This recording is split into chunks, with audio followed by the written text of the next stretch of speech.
মই আজি এই উদ্যোগটো চলাই থকা 5 বছৰে হ'ল আৰু লগতে মই যথেষ্টখিনি ডকুমেণ্টছ যোগাৰ কৰিছিলোঁ উদ্যোগটোৰ কাৰণে। ৰেজিষ্ট্ৰেশ্যন এটা কৰিলোঁ। ৰেজিষ্ট্ৰেশ্যনটো আপোনাৰ 11/11/2021তে ৰেজিষ্ট্ৰেশ্যনটো মই কৰিলোঁ।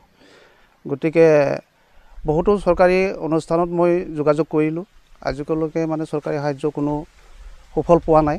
আৰু লগতে আমাৰ গোলাঘাট সমষ্টিৰে বাইদেউ অজন্তা নিয়োগ বাইদেৱে আমাৰ ইয়াত আহি উদ্যোগটো পৰিদৰ্শন কৰি গ'ল। তেখেতেও কথা দিছিলে যে উদ্যোগটো মই MSMEৰ লগত যোগাযোগ কৰি যে অনুষ্ঠানখন ডাঙৰকৈ ভালকৈ গঢ়িম বুলি পেলাই। আৰু লগতে আমাৰ BTRৰ প্ৰধান প্ৰমোদ বড়ো ছাৰ তেখেতেও আহিছিলে আমাৰ অনুষ্ঠানটোলৈ।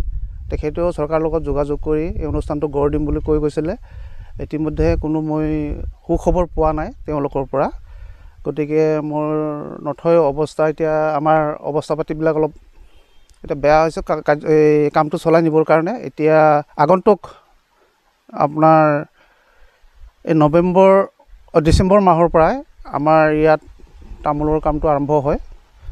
আপোনাৰ গোটেই আমাৰ মেৰাপানী অঞ্চলটো এইটো এৰিয়াটো কাছমাৰী, মেৰাপানী, সৰুপানী, চিচুপানী, উয়ামঘাট তেনেকৈ আমাৰ ইয়াত তামোলৰ কামটো আৰম্ভ হয়। গোটেই কৃষকবিলাকৰ আমাৰ ইয়াত তামোলৰ ওপৰতে নিৰ্ভৰ কৰি চলে আৰু লগতে তামোল আৰু ধানৰ ওপৰতে নিৰ্ভৰ কৰি চলে কৃষকসকলে।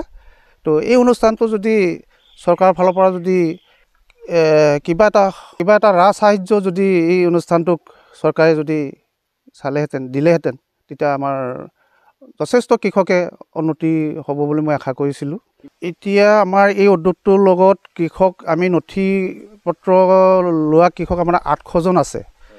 আৰু যদি আপোনাৰ গোটেই কৃষকখিনি সামৰিবলৈ হয় 10,000কৈ অধিক তামোলৰ কৃষক আমাৰ ইয়াত ওলাব।